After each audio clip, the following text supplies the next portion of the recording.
everybody. Can you welcome to this session? Do you mind turning on your cameras or your mics if you're participating? Hello, everybody. Hi, Libby. Nice to see you. I don't know where you're coming from, wherever you're hailing from. I'm in Denver, Colorado. Oh, USA. Denver, Colorado. Nice. One of my favorite places. Great. I was actually there 2 years ago. Michael. Hi. You got amazing scenery there, Michael, wherever that is. Hello. Hello. Hello. Hi, everybody.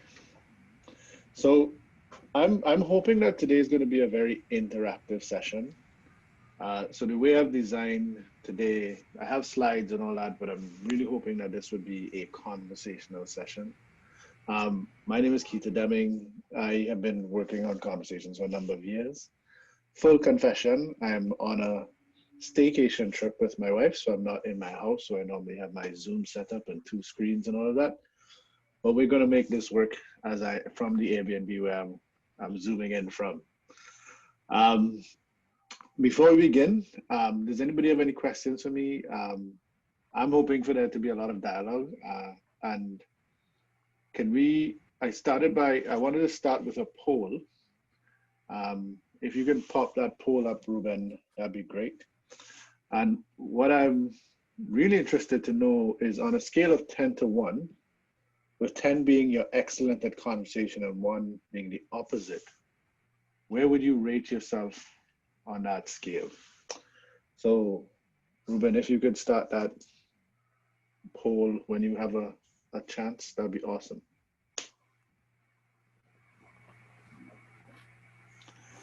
Michael, you have the best background I've ever seen in my life, my friend. Like, you're strolling down a river. That's pretty awesome. Yeah, it's supposed to be very calm and meditative.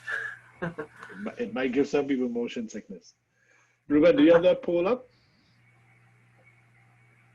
All right, so let's hear what to do. While Ruben and I set that up, probably we just put in the chat section, just put on a scale of 10 to 1, where would you rate yourself in terms of 10 being I'm excellent at conversations, 1 being the opposite?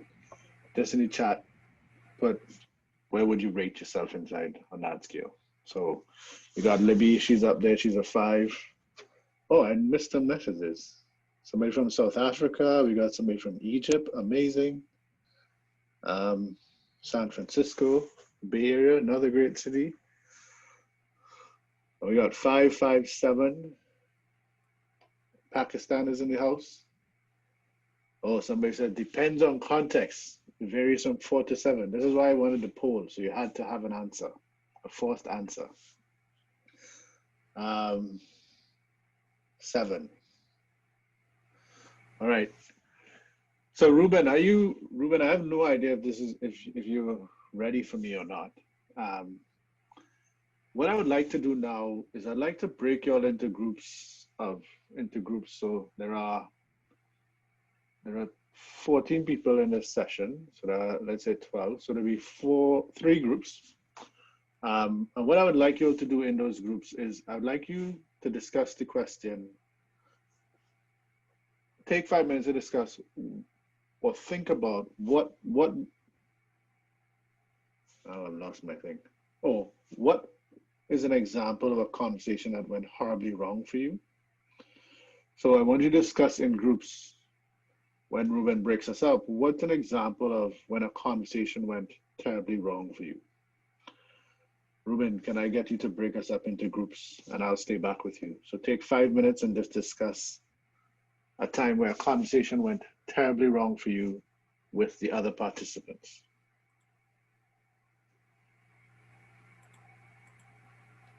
Hi, I'm sorry I'm late. No worry, Anna. Hi, nice meeting you. Where are you coming in from today? I am from Brazil. Oh, Brazil.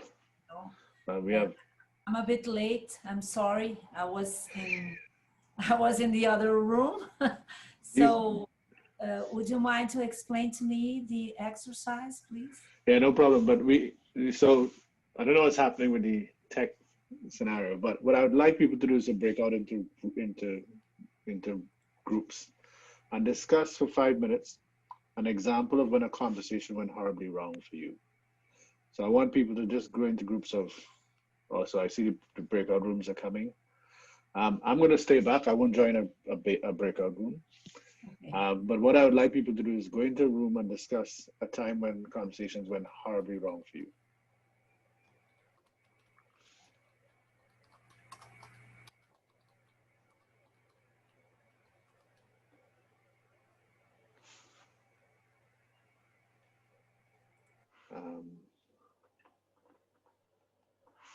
Anybody who's just coming in, what we're doing is we're just gonna say we're going into breakout rooms and we're gonna discuss for 5 minutes a time when a conversation went horribly wrong for you. Let's take a couple minutes to do that. I'm gonna take off my WhatsApp because that's now distracting me.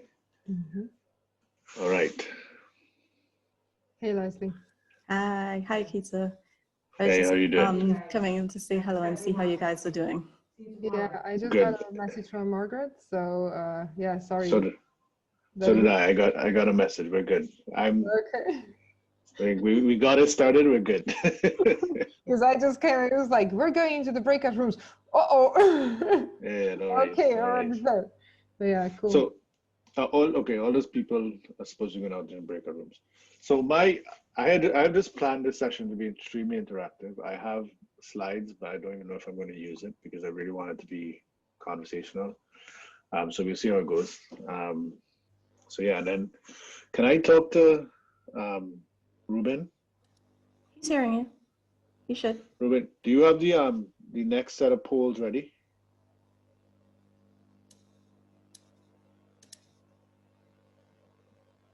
I wonder why he's not hearing.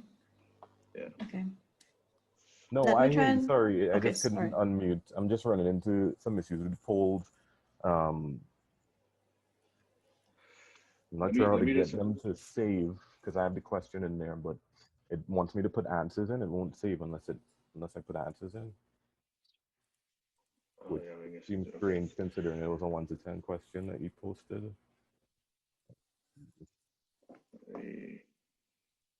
Well, forgetting 1 to 10, because now we're just going to go to the quotes, right? Because that's the one I want to do next. Okay. So people who just joined, what we're doing right now is we just broke out into groups, breakout rooms, and we're asking people to discuss a conversation that went really horribly for them in the breakout sessions. So if you are joining a breakout session, that's the exercise we'd like you to do for now. So we'll see you back in about 3 minutes by now, I'm guessing, because people were asked to do that for 5 minutes. Okay. Hi, Margaret, how are you doing? I'm okay. So am I to join a breakout room? What am I to do You now? can join a breakout room. You can. Oh, okay. How's it going? Yeah, really tired. I just came out of another session and I had to stop it. And I'm the lead facilitator of it, but I didn't want to miss this, you know? Right. So, Awesome. Amanda, welcome Daniel. Everybody is currently in breakout sessions discussing a time that a conversation went horribly wrong for them. So if you get the option to do a breakout room, feel free. I think they have about 2 more minutes in there, so you can either stay and hang with us, or you can join a breakout session, depending. I don't know what's happening on your end if you're getting that option or not. So we're hanging. we're hanging. Yeah. Nice to meet you. I'm not sure what I missed. What have we missed, Keita? Yeah. You haven't missed anything yet, because I immediately put people into breakout rooms, anticipating, as in many conferences, the first few minutes people come late and all of that. So that was kind of, I immediately did that right away. So Ruben, you have any idea how much more time people have? Because I have a lot less control than I'm used to. We're gonna just have to bring them out because I didn't time it. Sorry. Okay, we can you zoom bring out whenever. them back out? And all right, Yeah. so in all the So breakout just, sessions, you want me to just close all the rooms then? yeah, but you got to give them like a 30-second heads up so they know Okay. it's closing. Okay, no worries. If you know how to do that.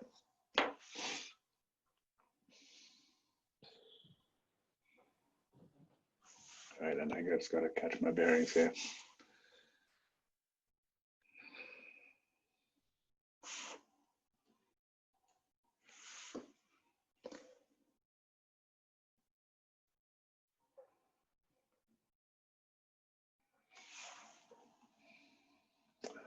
Slide 20. Okay, 30 seconds. I see the 30-second warning, so we're good. All right, so Ruben, that 30-second warning, I'm assuming is going to be permanent now. So for all the breakout sessions I'm going to do, be 5 minutes, and then you can give people that 30-second warning, and that'll be good. What I would be nice is if you send a broadcast message at 2.5 minutes, just letting them know if we're halfway through, and you have 2 more minutes left, and then you can break out. So, all right. I see we got Danya. We got how many people are in the session? Can't see.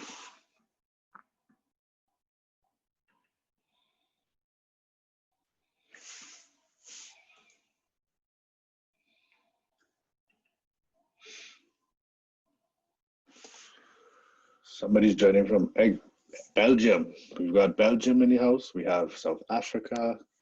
We've got Brazil. We had somebody from Pakistan. That was awesome. I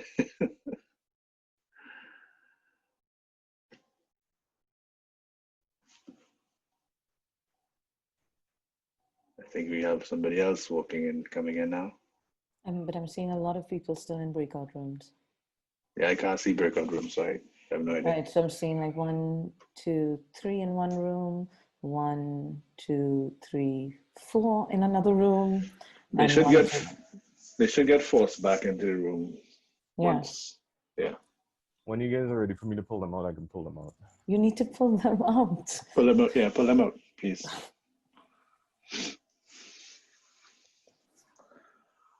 All right, welcome back. Keita, is that You have to wait a little bit because there are quite a few people. Yeah, we have 60 seconds until they're out. The poll is ready to go.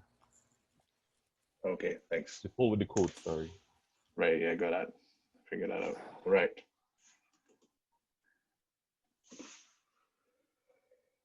All right. How many? 35 seconds, still room closed. So when you did the 30 seconds a second ago, what was that? I thought that was that. The rooms are not timed. I did not time the rooms. Oh, okay. So it wasn't based on a timer. It's just based on whenever you're ready. Okay. That's why I sent the message. Oh, you sent a message. All right, got it. I broadcasted to all the rooms the timing. Right, got it. All right. Okay, is everybody back? How many people we have here? 1 second. I see 15. Okay, welcome back, everybody. Anybody would like to share something that came out of their little first breakout room? We'll probably take about 2 or 3 people. And the question was, describe or tell us a time when a conversation went really horribly for you. Anybody would like to jump in and say a little bit about how that went? Don't all rush in now.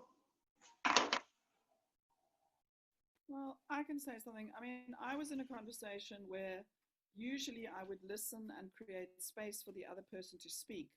But in this particular conversation, as they dug themselves deeper and deeper into a hole, I wish that I'd interrupted them. Ooh. Oh, you're talking about the horrible conversation. Yes. You're not talking about the conversation you just had, but yes, the horrible conversation. No, the horrible. Yeah. Awesome. Yeah. So you wish you'd interrupted. That's an interesting one. So you wish you'd interrupted. Anybody else want to share what came out for them from the horrible conversation that they may have had?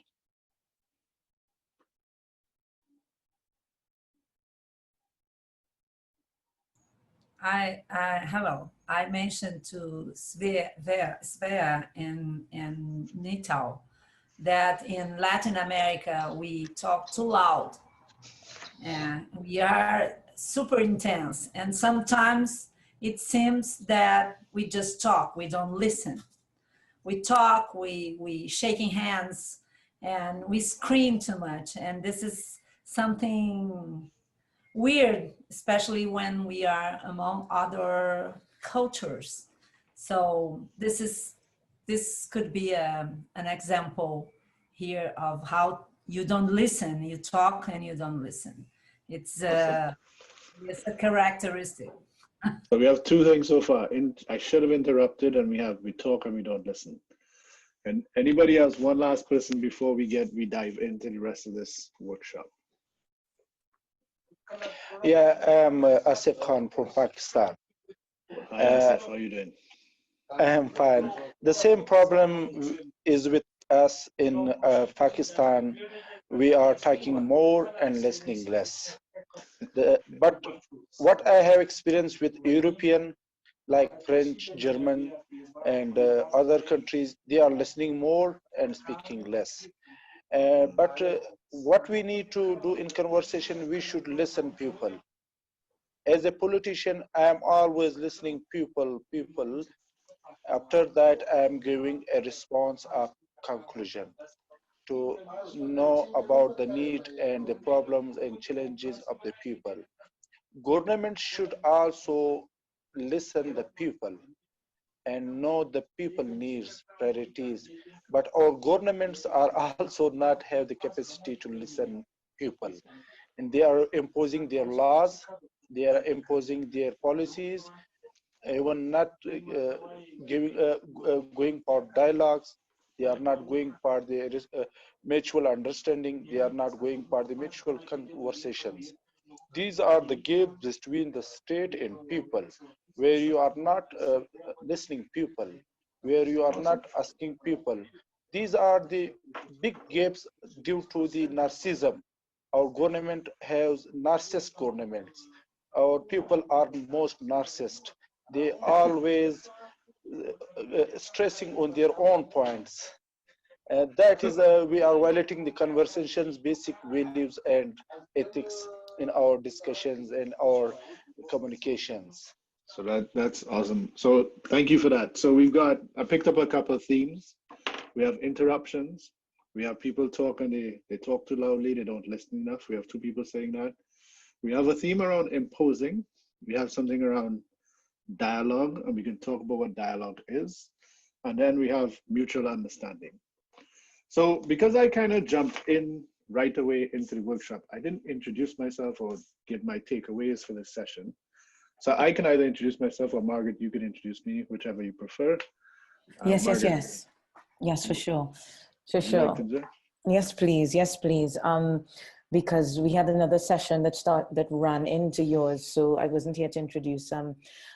Guys, this is a really exciting play shop tonight, and we are very lucky to have Dr. Keita Demming here, who is an innovation scholar and has done a lot of work around building better organizations, and actually has a very interesting, I think fascinating set of developing research and action-oriented within organizations, viewing an organization as a conversation, an ongoing conversation around, which it's fascinating. And so, yeah, I want to welcome you here, Keita, and we are excited to experience this work that you're doing in the world that I know is having so much impact all over the world. Keita also runs a TEDx event in the Caribbean that is one of the biggest and best recognized in the world, and we've been doing that for several years. We're into year 10 right now. Year 10, I mean, it's incredible. Yeah. So yeah, welcome and thank you for being here, and welcome everyone to this play shop. Everybody, first of all, I'd like to thank everybody for showing up. I was very worried I'd be in this room with Margaret alone. I had no idea how many people would show up for today. So I'd like to thank everybody for coming. Now, just to set some context, there are three things I would like to make sure everybody walks away from this session with. The first one is a very simple framework for improving your conversations. Number two is understanding how you use conversation to promote more of what you desire, and then understanding how to co-create mutual understanding in conversations. And that's a lot of ground to cover in probably what is like probably 80 minutes left, or maybe an hour left. So let's aim to cover that in an hour. What I'll do is I'll start by giving you all some context on how I first landed here and decided to study conversations. One of the things I noticed with organizational studies and the way we look at organizations, we tend to use the analogy that organizations are machines. And the more you study how organizational change happens, it's very non-linear, and it's what we call indeterminate. So there's a lot of uncertainty, yet we treat organizations as if there are these things that can be reduced into very close cause and effect situations, when often cause and effect is far apart in organizations. And one of the insights I realized is that if we're going to transform organizations, we have to transform the conversations people are having in organizations. So I spent a lot of time really doing that within the context of coaching conversations. So how do we coach people through leadership, through conversations? By investing in people, we invest in the improvement of the organization in general. So that's a little bit of context for how I landed here and how I got here. For today, what I would like to plant some seeds on is that we think about conversation as a verb and what it does. Because mastering the conversation environment is a strategic asset to your success, to the kinds of people you network with, who you talk to, how you negotiate. And negotiation is a major theme of today's conference. And once you begin to think about conversations as an asset or a liability, how are you using conversations to get more of what you want? It changes the way you approach conversation and dialogue. And today, my goal is to really plant some seeds so that you walk away from here thinking about conversations very differently, and you take an intentional approach to conversations. In a perfect world, conversations would be, we would all be mutually responsible for the quality of the conversations we engage in. But unfortunately, that's not the world we live in, and we live in a world where we're losing the art of conversation. So what I would like to demonstrate to you is how much control you have of conversations on your side only. And just to give me a baseline, Ruben, do you mind putting up the next poll? What I'd like to know is, I'd like to know which one of these quotes resonates the best with you. So pick one that stands out for you, whichever quote you think really stands out for you. And then we're going to jump into another conversation. And this will be the beginning of us beginning to rethink how we think about conversation, dialogue, discussion. So feel free to start choosing which quote stands out for you. Already we have some big themes that are coming out. The interruption, when do you interrupt? People talking and not listening, people imposing onto others, dialogue, and then mutual understanding. So we have the art of conversation is the art of hearing as well as being heard. It's the most popular so far. We have 8 out of 16, 9. Ooh. We have Godfrey has just joined us. Oh, nobody liked the last quote. Oh, one person just liked the last quote. 2 people. All right, so what I would like us to do now, I'd like us to go into rooms. Can you show the results of that, please, Ruben? And then we go into the next exercise. All right, so we have the most popular quote was the art of conversation. The art of conversation is the art of hearing as well as being heard. Now, if we can leave here and most of us in this room are embodying that, I would consider that a win for today. So the next thing I would like us to do is to break out into conversation, breakout rooms for 5 minutes.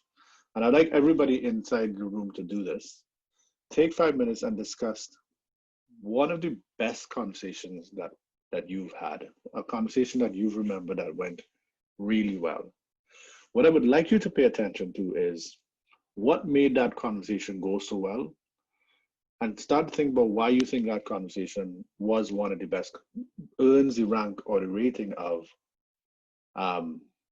the best conversation you've had. So, Ruben, can you break us out into rooms, please, when you have a moment, sir?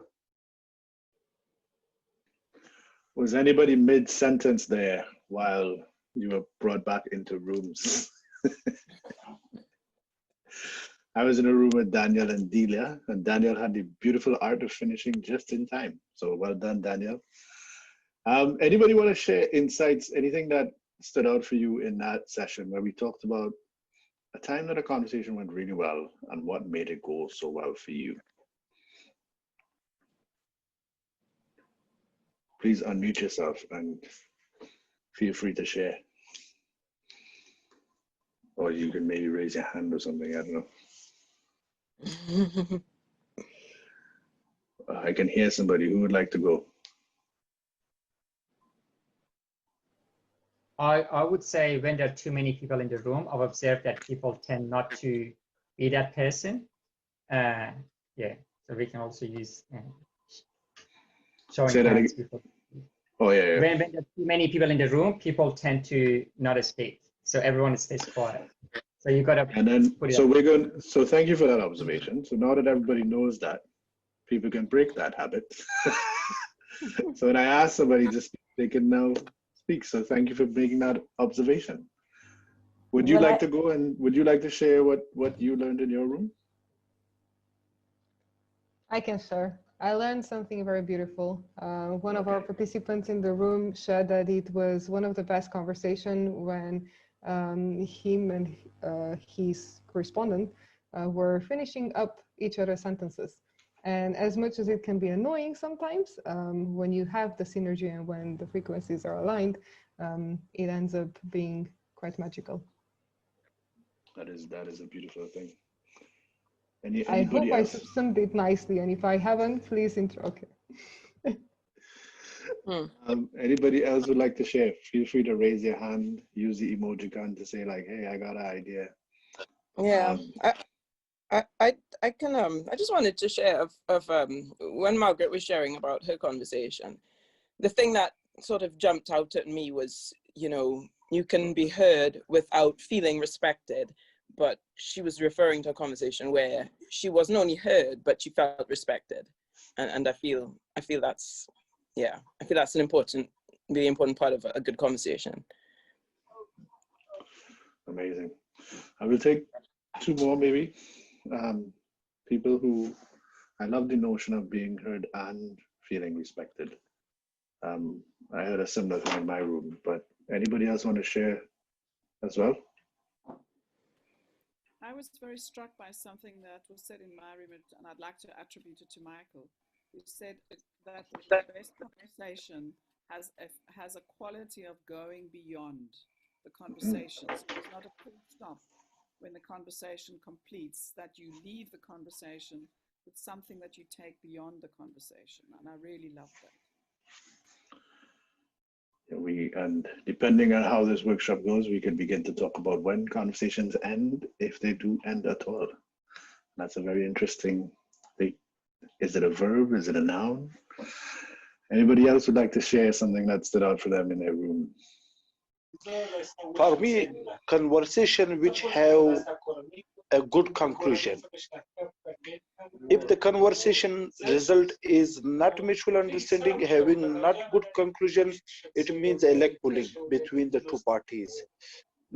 I think we should go for a final prompt and mutual understanding based conclusion.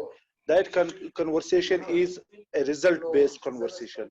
That conversation is acceptable to each other. That conversation will be respect to each other.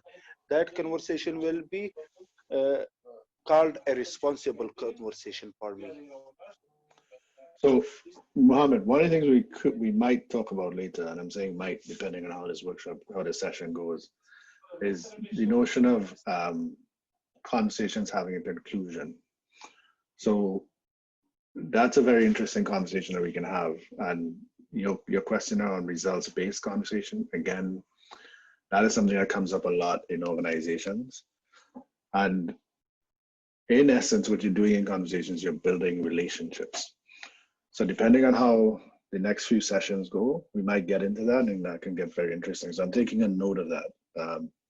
Anybody else want to share what stood out for them in their room around a time where they had a conversation that went really well?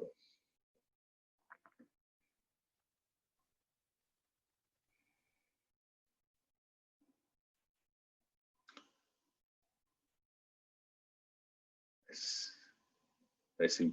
Daniel, are you going? I see you just unmuted. Yeah, hello? Yeah.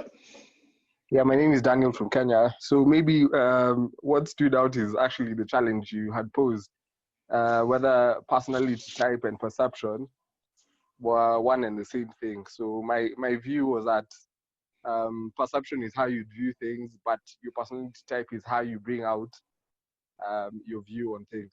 Yeah, so I think that is maybe what stood out based on my experience. Thank you, Daniel.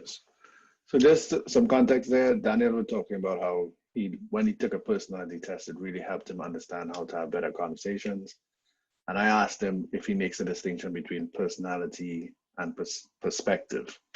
And then that led into a whole different conversation.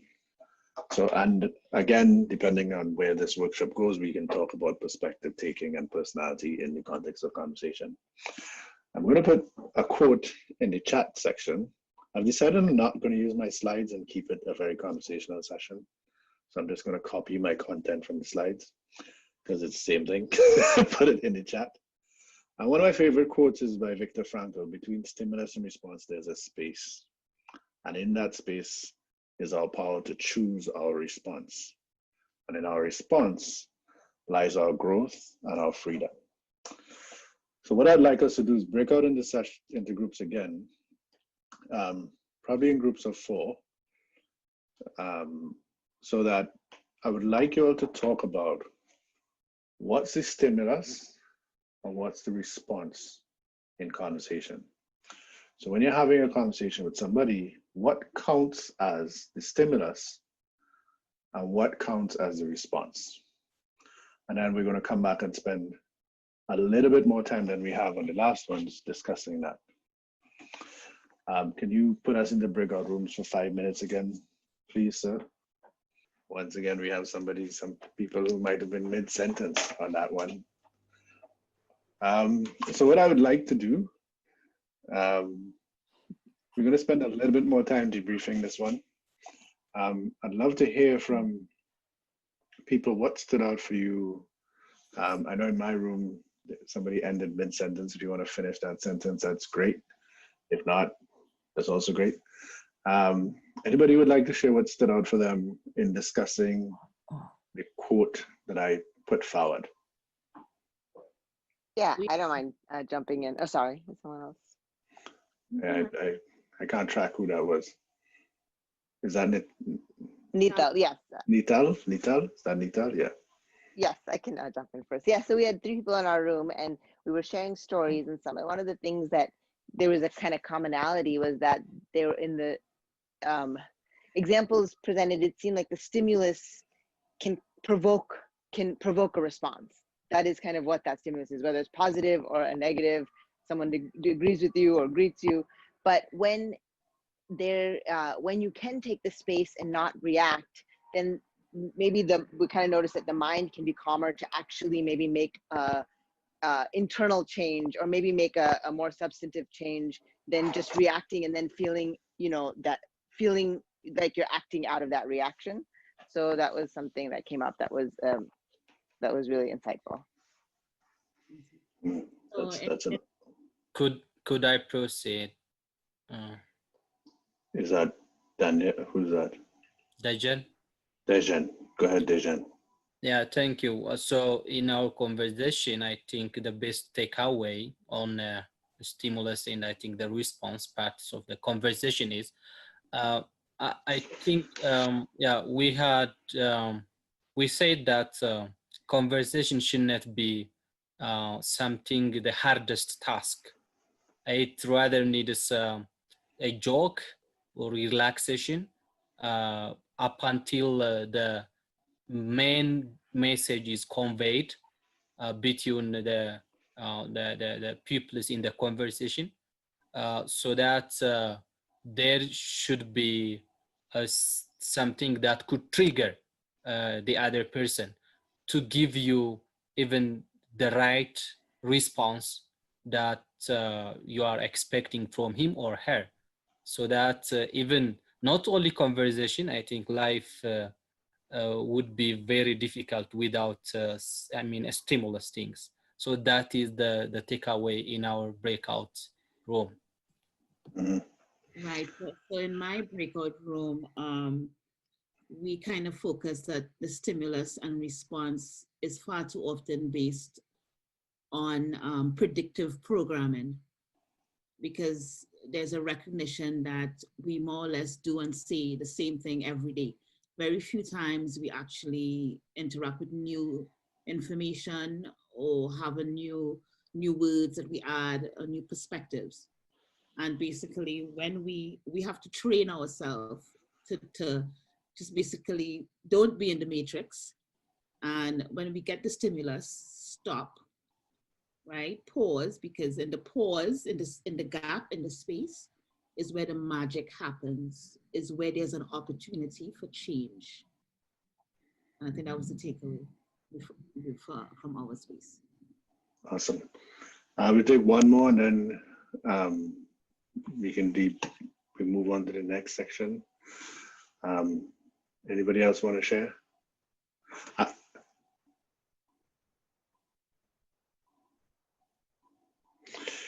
Svea, do you mind if I pick on you a bit? I think what you were sharing was absolutely beautiful.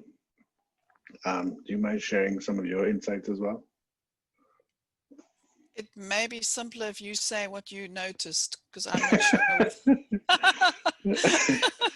Well, you talked about what if you could repeat the stuff you talked about, predictability and what makes a terrible conversation, that would be.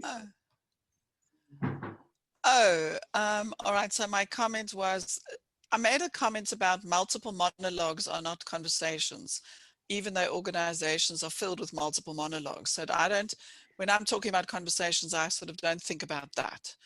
And that in conversations, one of the most problematic things that I come across is when people are listening with this convergent lens of, I'm expecting an answer. So for example, the very simple, how are you today? Expect fine in my world. And when someone says awful, and let me tell you about how awful it is, you can just see. So yeah, so I think that's what I was saying about that. I think that conversations have a rhythm, and in some ways predictability is part of what we would like, but actually that isn't really a conversation. It's almost like you puppet.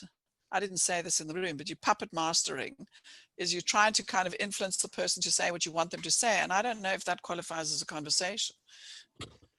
And can I ask just one more question? When you say multiple monologues, what do you mean by that? Well, I mean, well, in any boardroom or a lot of meetings, go into any organizational meeting, and you'll hear somebody say, does anyone have an idea about how to take this forward? And the response to that is, well, what I really want to talk about on the agenda is blah. And you think, is that connected or is that not? So multiple monologues to me are when people are positioning, posturing, they're doing what may be legitimate to them and necessary, but they're not connecting. So there's no weaving or building on one another's contributions. Right. Awesome. Anybody else want to add to the insights that we've gotten so far? Just thinking about the provocation I put forward around the stimulus and response. I'd like to express a few things that went on in my breakout session. Mm-hmm. and I would like to connect to what Svea just said. Listening is indeed a very important aspect of any conversation. And when we use the stimulus of what somebody else said to form our response, it can be healthy to wait a little bit and not just blurt out your own opinion without checking or even benchmarking it to what has been said. On the other hand, it is important to put your opinion on the table, because otherwise it can never be changed by other opinions. So actually your response is also a stimulus to others, and your response is subject to change. Awesome. So one of the things that I really love about what just happened is that you all have set me up really well for the next breakout session, which is what I would like you all to do is I would like people to go into your rooms and talk about specifically the space. How do you use the space? So the quote that we're using talks about Viktor Frankl, who talks about, in the space lies the opportunity for growth and freedom. Sorry, in our response lies our growth and our freedom.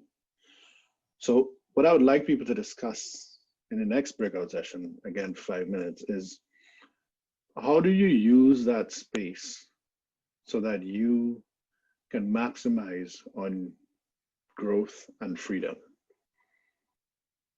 So Ruben, can you take us out into breakout rooms? Definitely. This breakout room is going to be timed at 5 minutes exactly. So no more. Thank you. That stuff. Just send us some broadcasting. That'd be great. Yeah, no worries. Breaking out.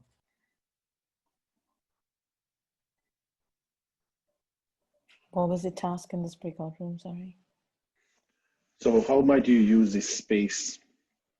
So in conversations, how might you use that space to contribute to your growth and your freedom piece in the quote? Welcome back, everybody. Oh, it was a great conversation we were having there in that room. It cut it suddenly. Oh my God. So how about you share with us what was happening in that room then? We were sharing the right to be us. The right to be what? Sorry. We were being us, free to be. We us, yeah. Yes, just exchanging an intense and rich moment of freedom. That's why we were doing in that room. Is there anything specific that really stood out from you in that room? I think our differences, our cultural difference, we were both in the room, one from Ethiopia and the other one from Brazil. And we were absolutely equal without any differences between us. And we were able to express ourselves. And it was great, a great moment. So it sounds like you had a great conversation in a workshop on conversation. That's awesome. Anybody else want to share? Hello? Am I still here? Yes, I am. Anybody else want to share what happened in their room? Any thoughts, insights, comments?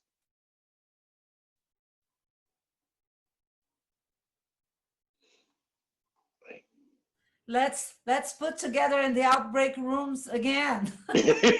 I'm going to do that shortly. So anybody else, anybody else, questions, comments, insights, share what happened in your room? I didn't have the benefit of being in your room.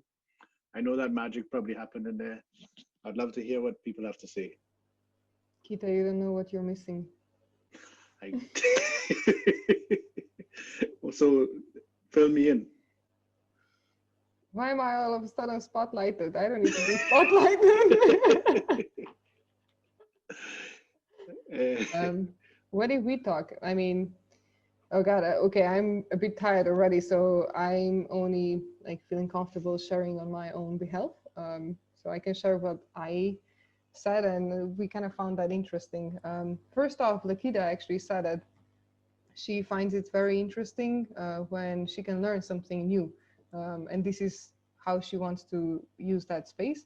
Correct me if I'm wrong, because I'm really tired already, so I might be talking a lot of shit right now. So to maximize your growth and freedom, there's always something new to be learned every day. And then I shared my story, and my story was pretty much that I use my space to answer 3 questions, and I would use 3 objects, might be tarot cards, might be whatever, pencils. And I would go from first questions, what brought me here, to the second question, where am I? And the third question, where am I going, or where do I want to be? And this is how I would use my space to kind of grow quite often. Awesome. Thank you for sharing that. I am missing a lot in those rooms. Anybody else would like to share, since there's such a demand to get out of talking to me and back into sessions? Anybody else would like to share? We'll do 2 more. Would love to hear what happened in those rooms. Give us the privilege of knowing what insights you got. Any questions, comments, insight? And I'm seeing comments around fear of missing out. I'm glad to see people are having fun with this. Yeah, in our conversation, actually, my video was off as it stands right now, and actually HLS just tried to talk with me. I can't see you, but the issue is this, and actually for the sake of her, I just opened my video, and actually we tried to catch up the very message of the breakout room, I mean the topic, and actually we come up with a conclusion that human beings are born to be free, and they do have the desire to maximize their space. And actually we have said that this opportunity, this online opportunity, is one of the space that can make us connected, I mean, for a longer period of time starting from now. So that was really exciting, and actually we have been asking each other where we came from, and even I asked her about the Amazon rainforest, and actually she locates she tell me the exact location where she is from Brazil. Yeah, that was really awesome. Awesome. And I love how international this space is, as we're all having this conversation mediated by technology. It's beautiful. Margaret, thank you for creating this space, and Margaret and everybody else who's part of all the volunteers, everybody actually, not Anya, lots of people made this space happen, so thank you. One more person share, and then we're going to go into the next breakout room, and then I'm going to share a framework around having conversations. Well, I'll share 2 frameworks that I hope you find helpful. One more person, and then we go to the breakout session.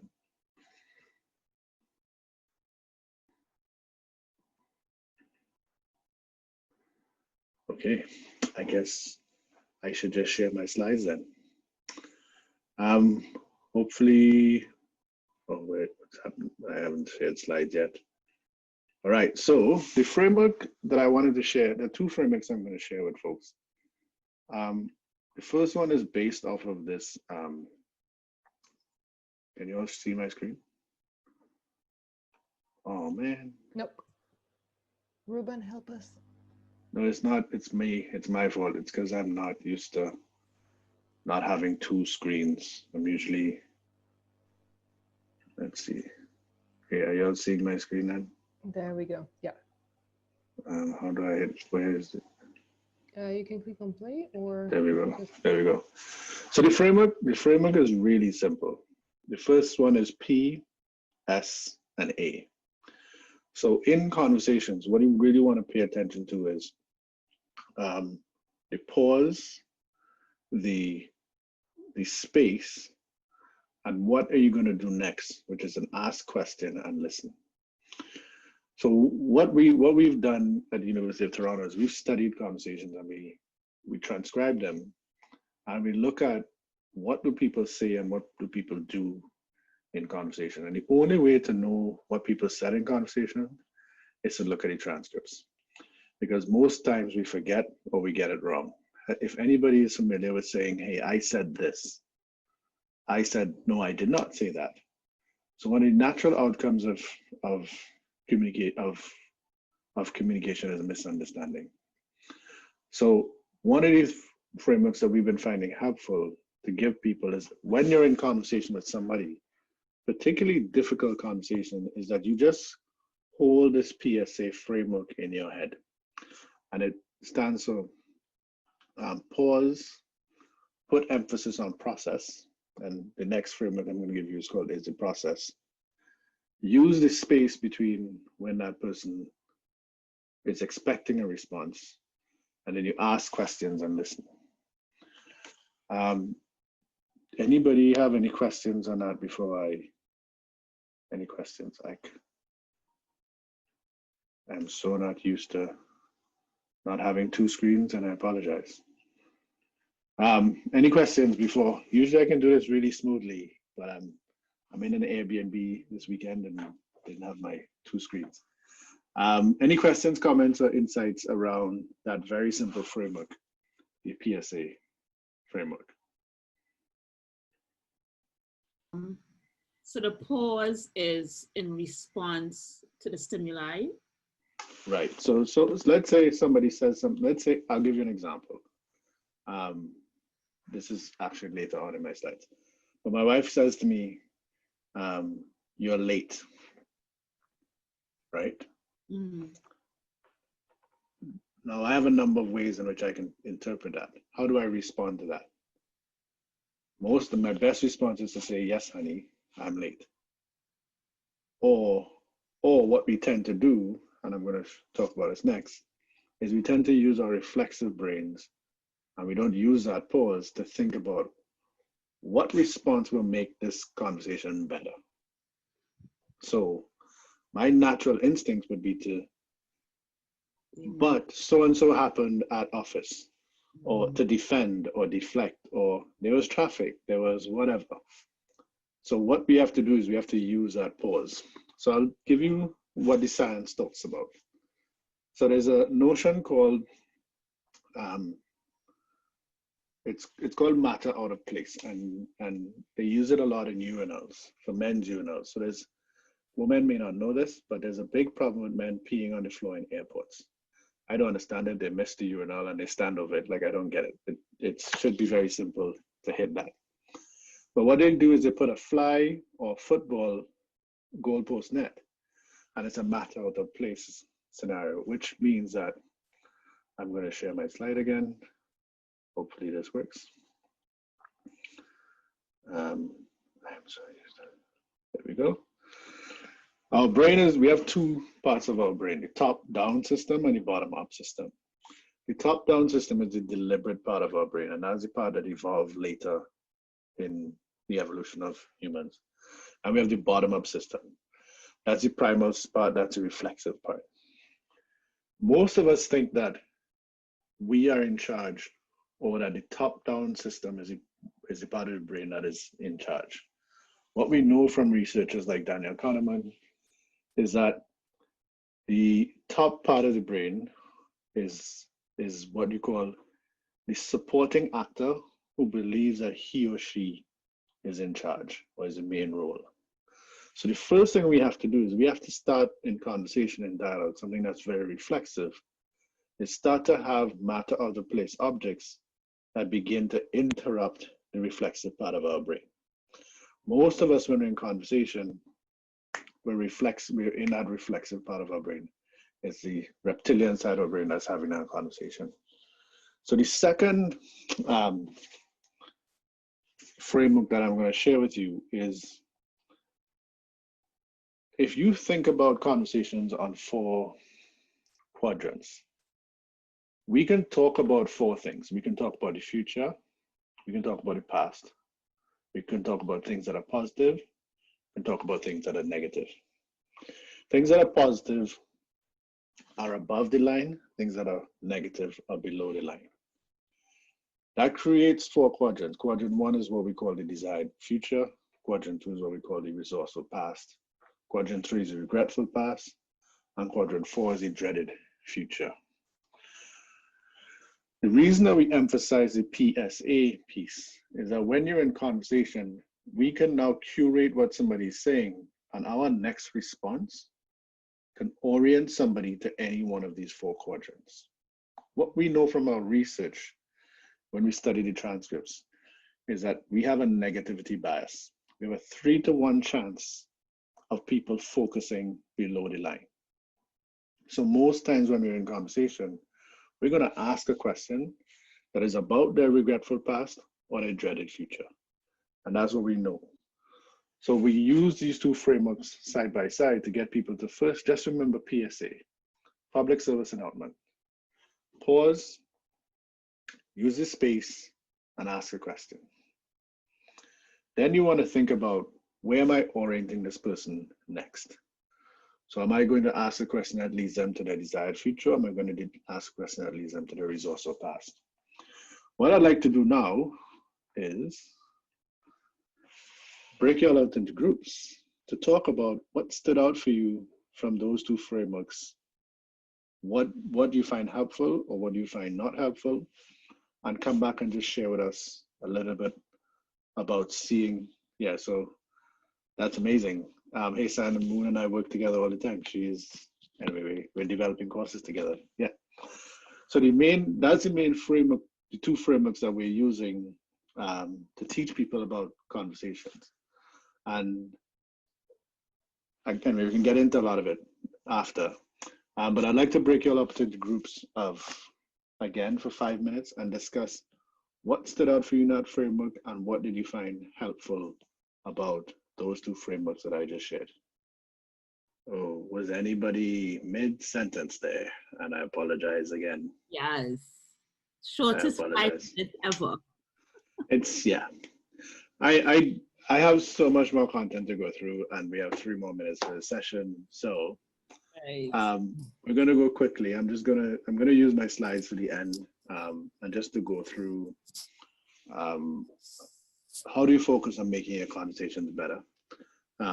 For people who want to follow this project, we are going to be launching a project in the new year called the Better Conversations Project.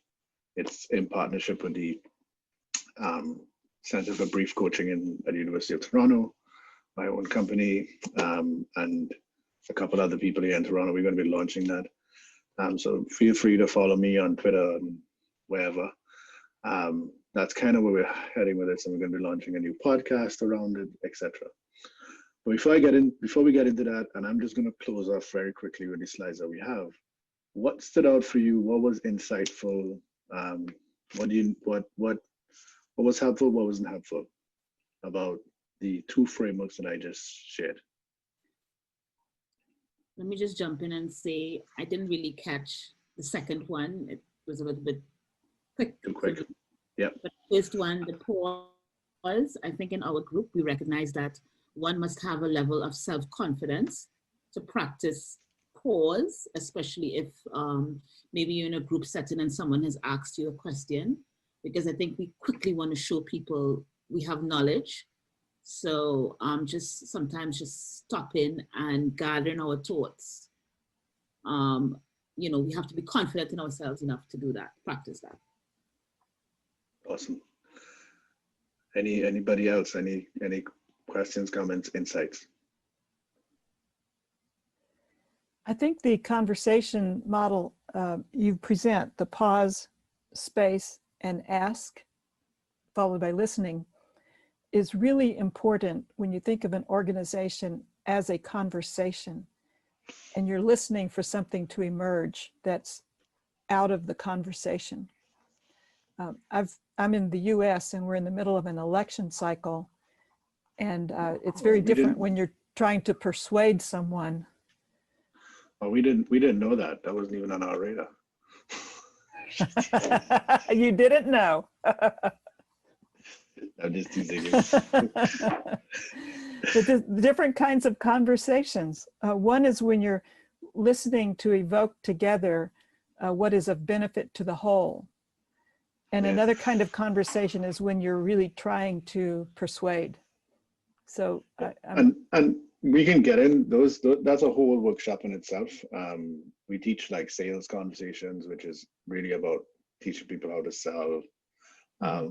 When we do that, we teach a whole ethics piece in front of it, because there's a point when you teach certain things, it becomes manipulative. So we could do a whole workshop on what you're talking about right there. And I struggled with what to even present today. I went on the side of less theory and more dialogue.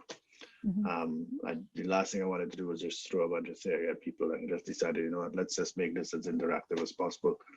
But I love your provocation. I've taken a note of that. So yeah, thanks for sharing. Anybody else?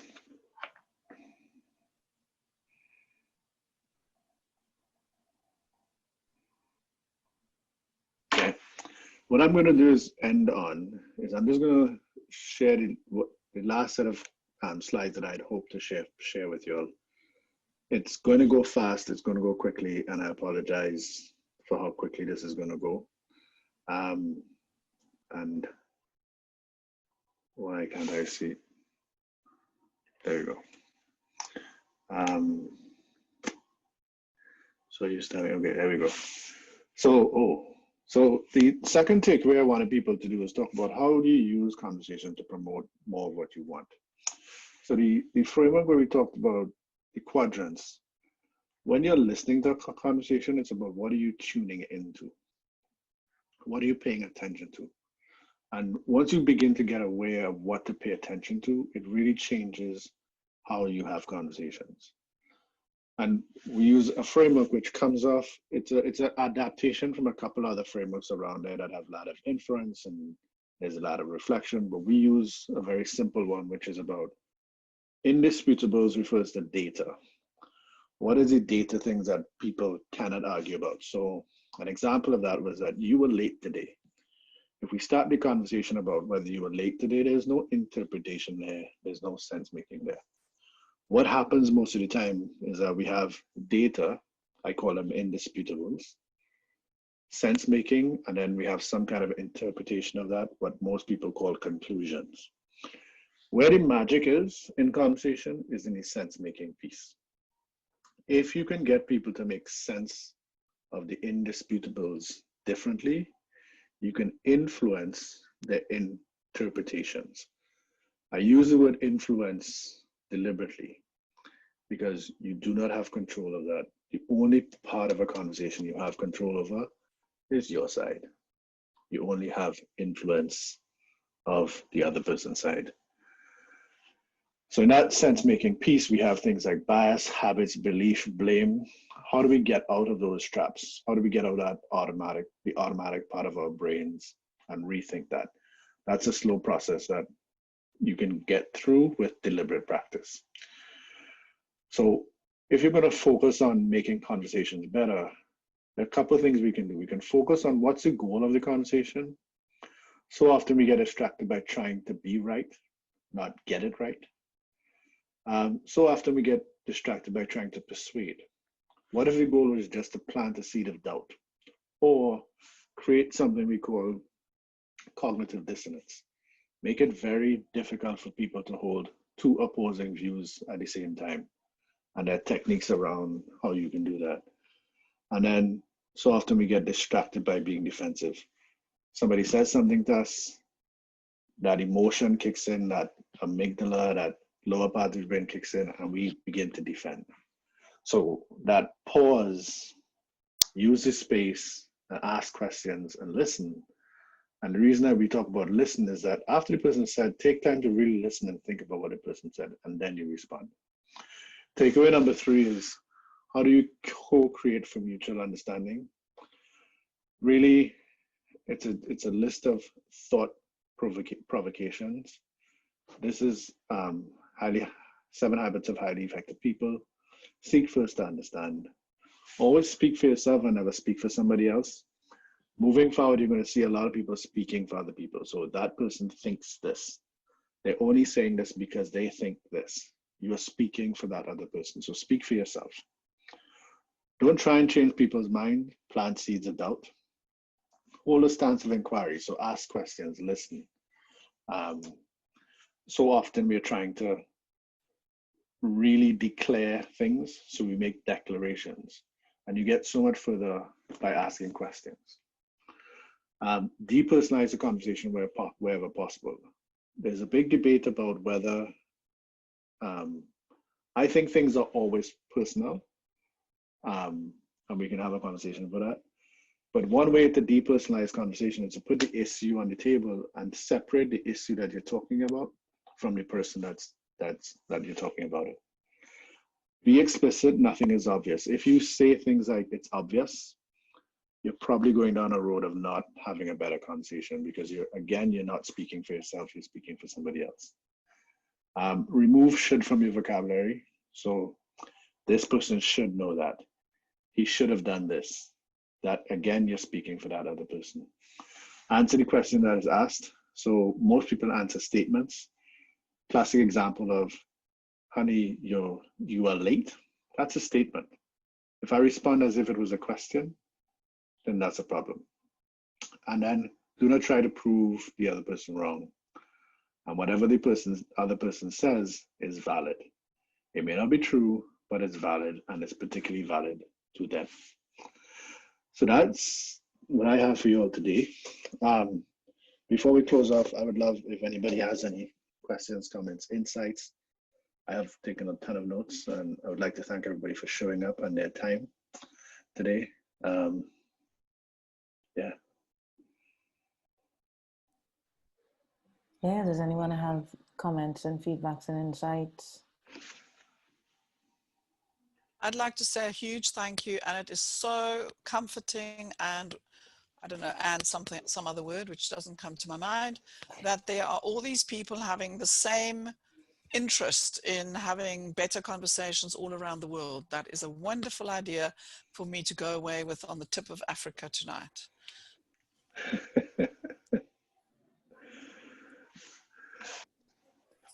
Well, if there's no one else, I would really like to take the opportunity to thank you, Keita, for this presentation, this workshop, and this experience. Yeah, it was great. It was fantastic. Question: are you sharing the slides in the Google Drive that? I need to. Some of them I can't share, but some of them, I'll share what I can. Okay. But yeah, just because it's not all my material, it's with colleagues that I'm working with. Yeah, but it's great stuff, especially the last few. Yeah. Yeah, and so I would just say follow our work. We are planning to open source a lot of this. Some of it is research in progress. Some of it is things that are already being taught. I'd love that somebody knows Hassan's work. I'm probably going to text Hassan right now and tell her that I was in a session. That's somebody knew her stuff. That's awesome. Yeah, I really appreciate anybody who comes and is interested in having more thoughtful, intentional conversations, because I think conversations are an asset and a liability. And our lack of being able to have better conversations in today's world is becoming a liability. So the more all of us focus on how do we have better conversations, I think we can make a difference in the world. So I just thank anybody who's decided to show up today to have these conversations. And we can do this workshop for 5 days, and we did it in 90 minutes, and I hope you got something out of it. Quite quickly, if anybody could just share what they found useful about today, that would be helpful. Looking forward to learning from all of you in whatever you're doing.